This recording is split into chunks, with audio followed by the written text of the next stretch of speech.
confrères ici. Encore un hit que vous avez découvert. Ivoire TV. Ivoire TV.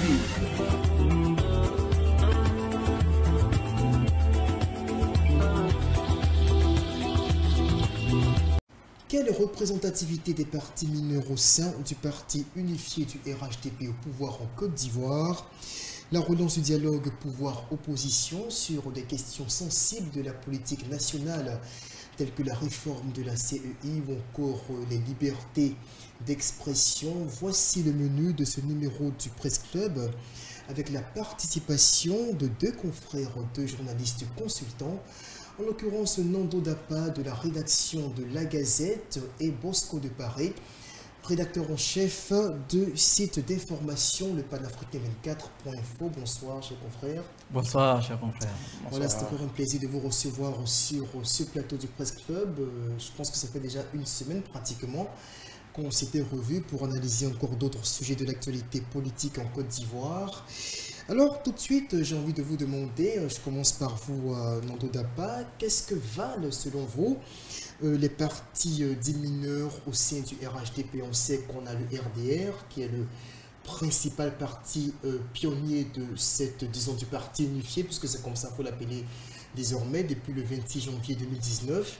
On a aussi d'autres formations politiques, depuis le départ du PDCI-RDA, qui gravitent autour du RDR, mais qui ne sont pas forcément aussi représentatifs, qui jouent plutôt le rôle de mouvement rassembleur. Comment est-ce que vous percevez le rôle de ces partis au sein de cette formation politique?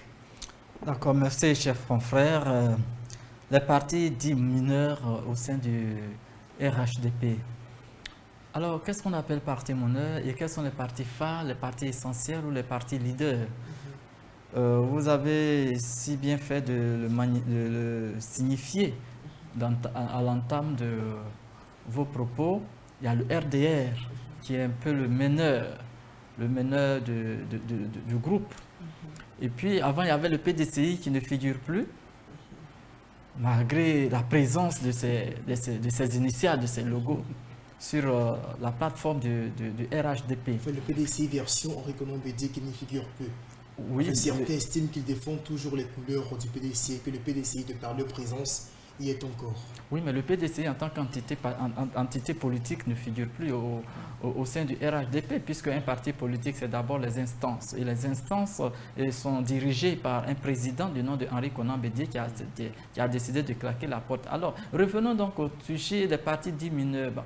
En Côte d'Ivoire, un parti, on considère les partis selon leur présence à l'Assemblée nationale. Et je crois que depuis l'ère Gbagbo, quand il a été décidé de subventionner, de donner des subventions aux partis politiques, et c'est sur cet aspect-là que l'on s'appuie pour classifier, j'allais dire, les partis politiques. Au sein du RHDP, il y a plusieurs partis politiques. Il y a des partis politiques d'abord officiels, c'est-à-dire les partis qui ont contribué, qui ont participé à la mise en place donc, du RHDP depuis 2005, qui était d'abord un groupement de partis politiques avant de devenir aujourd'hui, depuis j'allais dire, janvier 2019, un parti politique à part entière. Il y a le RHDP, il y a le RDR, j'allais dire, il y a l'UDPCI, il y a le PIT, il y a le MFA.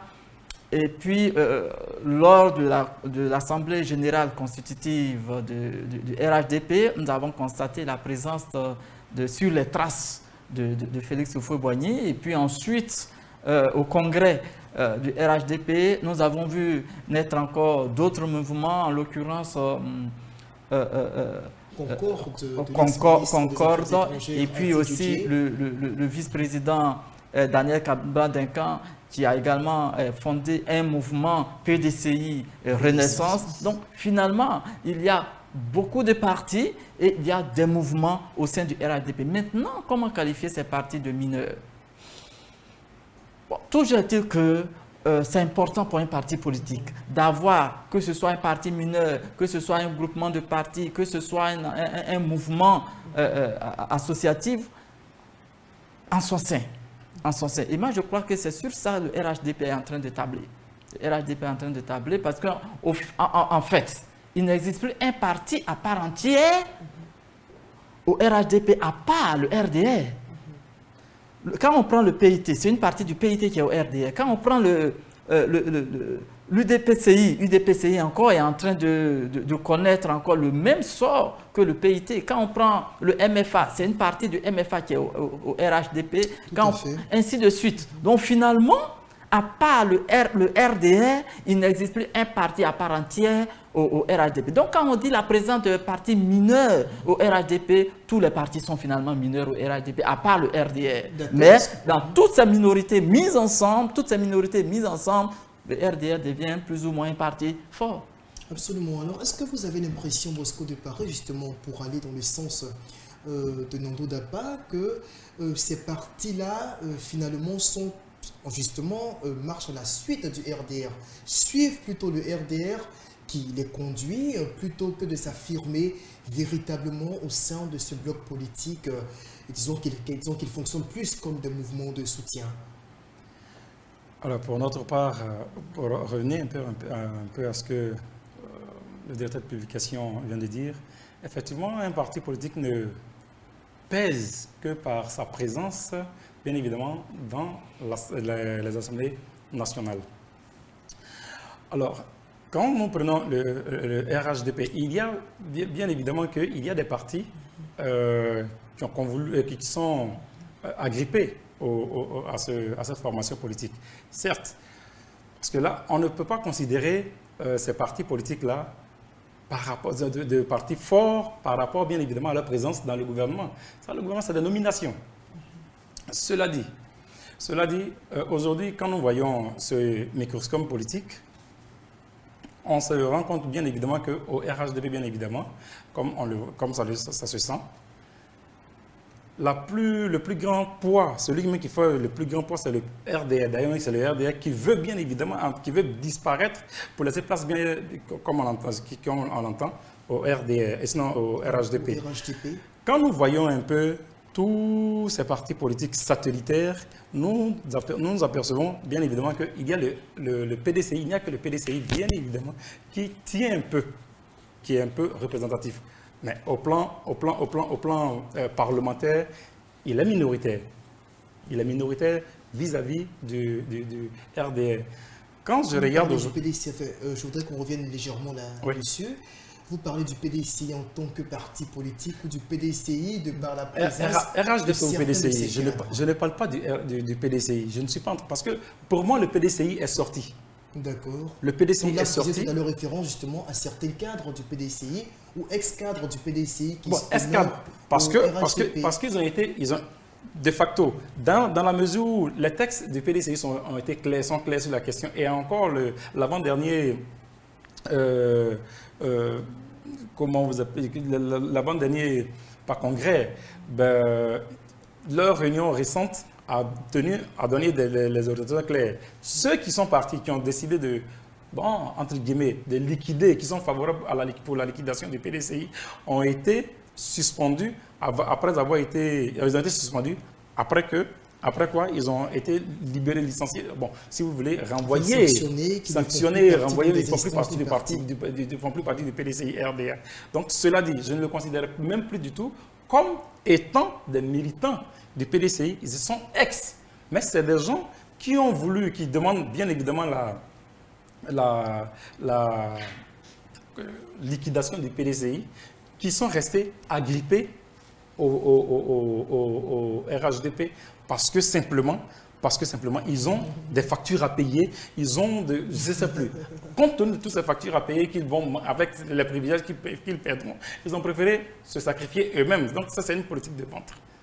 Donc pour dire que quand je regarde, prenez un exemple simplement, avec Concorde qui vient de s'ajouter au RHDP, mais Concorde ne vaut vraiment pas plus qu'un poids le poids d'une plume. Enfin, c'est quand même des Ivoiriens qui ont décidé de mettre sur pied des partis politiques pour fédérer certains de leurs concitoyens autour de leurs idéaux quand même. Je veux dire, c'est vrai qu'ils s'agrippent au RHDP, mais finalement, on peut supposer qu'ils partagent la vision du parti au pouvoir. Mais autant ne pas créer de parti politique si tel est que tu partages le pouvoir d'un parti. Justement à la régie de nous remettre le minuteur pour qu'on se situe. Allez-y. Oui, justement, je disais tantôt que si tel est que on a créé un parti politique parce qu'on partage les idéaux d'un parti déjà existant, mais autant ne pas créer le parti et puis adhérer tout simplement à ce parti existant. Alors, chers confrères, il faut appeler un chat par un chat. Ces partis, moi j'estime que c'est des partis sans ambition. D'accord. Oui, je le dis en tant que journaliste, mais pas en tant que militant. Hein. Alors, ce sont des partis sans ambition. Parce que quand on crée un parti politique, l'objectif c'est quoi? In fine, c'est pourquoi? C'est pour jouer les faire valoir, pour jouer les accompagnateurs, ou alors pour prendre le pouvoir. Est-ce que ça peut ne pas être simplement de vouloir contribuer au débat national, au lieu de forcément vouloir prendre...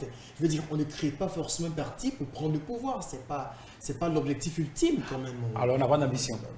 Parce qu'un parti politique, ça s'exerce pour prendre le pouvoir et le gérer. Parce qu'on crée un parti politique lorsqu'on a des idées. Et quand on a des idées qu'on veut vendre, qu'on veut les faire valoir, et c'est à travers un parti politique. Et ces idées-là, pour les imposer, pour les faire fructifier, pour que ça contribue à valoriser l'ensemble des concitoyens et permettre au pays de fonctionner comme vous voulez que ça fonctionne selon votre vision, votre objectif et selon vos idéaux, eh bien, c'est de gérer le pouvoir. Tant que tu n'es pas au pouvoir, tu ne peux pas manifestement mettre à profit ta vision et par ricochet tes idéaux. Absolument. Malheureusement, on est obligé de passer rapidement au second sujet. Je parle donc du dialogue pouvoir-opposition. On sait que depuis un certain temps, il y a une sorte d'impasse constatée dans les négociations entre le régime en place à Abidjan et l'opposition politique. Qu'est-ce qui bloque selon vous, Bosco de Paris? On va aller un peu plus rapidement sur cette question. Alors, on ne demandera pas qu'est-ce qui bloque. Tout le monde est chacun de nous est tout à fait unanime. On est tous en Côte d'Ivoire. Nous savons bien évidemment que ce qui bloque, c'est la réforme de la CEI. Le dialogue ça tourne autour de cela. Parce qu'avec le dernier communiqué qui a été produit par le gouvernement donnant la recomposition de la CEI, non. Le pouvoir, ce qui est intéressant, l'opposition demande à ce que la CEI soit vraiment autonome. Absolument. Or, nous voyons qu'avec la nouvelle configuration, c'est l'ancienne CEI qui est remodelée. C'est le sentiment qui vous anime aussi dans Dodapa? Vous savez, il y a une artiste, quand j'interprète son chant, ça me ramène un peu à ce schéma de la réforme de la CEI. Alors l'artiste disait quoi? L'artiste dit que quand vous voyez deux personnes en train de se battre sur un billet de 1000 francs, c'est qu'il y a une personne qui veut 600 francs. C'est-à-dire qu'il veut plus que l'autre. C'est le schéma, techniquement parlant, de la réforme de notre CEI actuellement. D'accord, donc vous avez l'impression que le pouvoir est en train de faire une sorte d'abus en 30 secondes, justement, de ses pouvoirs dans la composition de la commission électorale. Oui, mais c'est le sentiment clairement exprimé par l'opposition. L'opposition estime que le pouvoir est trop omniprésent dans la nouvelle forme de la CEI. Et que ça, comme disait tantôt le confrère Bosco de Paris, que ça ressemble un peu à l'ancienne CEI. Et je ne dirais même pas l'ancienne CEI, ça ressemble un peu à l'ancienne, c'était à l'époque CNI. C'était à l'ancienne CNI, qui est lorsque c'est le ministère de l'Intérieur qui organise. La Commission électorale nationale indépendante. Merci beaucoup. Tout à fait, merci pour le rappel. Alors, c'est cette configuration, quand on voit que, parce qu'il y a le représentant du gouvernement, le représentant du ministère du ministre de l'Intérieur, il y a le représentant des institutions, tout cela, et le représentant du président de la République, mais tout cela, ça ramène à quoi? Ça ramène au pouvoir. Donc finalement, le pouvoir est trop omniprésent dans ce schéma selon l'opposition. Donc voilà pourquoi il y a blocage. Comment? Vous craignez que cela nous conduise à de nouvelles crises? Et c'est ce qui va arriver. Si on n'y remédie pas. Et c'est ce qui va arriver. Et c'est ce qui va arriver. C'est ce qui va arriver. Avec le temps. D'accord. Ah ben non. Ah ben non. Le mot est trop... C'est trop léger, le pessimisme. C'est trop léger même. Je le dis bien. D'accord. Oui, c'est trop léger. D'accord. Alors, écoutez, les mêmes causes produisant les mêmes effets, référons-nous à la crise de 2010. La crise de 2010 est partie d'où? Essayez de faire une rétrospective pour voir le jour de la publication des résultats à l'écran sur les écrans de nos télévisions. Qu'est-ce qui s'est passé? Une esclandre. On avait Damana Picasse qui voulait empêcher la diffusion des résultats parce qu'il y avait problème. Et c'est de là est partie notre crise. Donc quand on part de là, donc, nul doute que si le problème de la CEI n'est pas réglé maintenant, la crise est vite faite. Faut-il confier la gestion d'arriver en 2020 aux religieux assez rapidement? Pas du tout. Aux religieux, non. Aux religieux, non. Aux religieux, non. Ça, soyons très clairs. J'aurais préféré que ce soit à une société civile, vraiment qui n'appartiendra. Est-ce qu'elle existe dans notre nullement à la. Parce que là, nullement proche de. Oui, monsieur le modérateur. La commission nationale. Parce que la commission nationale.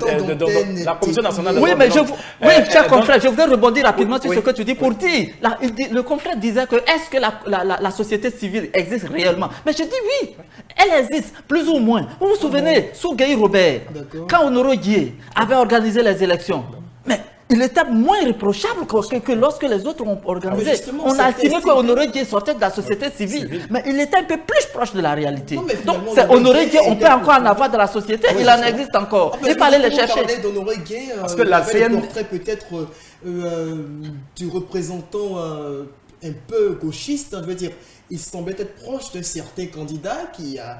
Des gars, vous voulez dire? Non, je veux dire de Laurent Gbagbo. Et puis finalement, on a vu par la suite qu'il était plus ou moins idéologiquement proche de Laurent Gbagbo. Donc je veux dire finalement...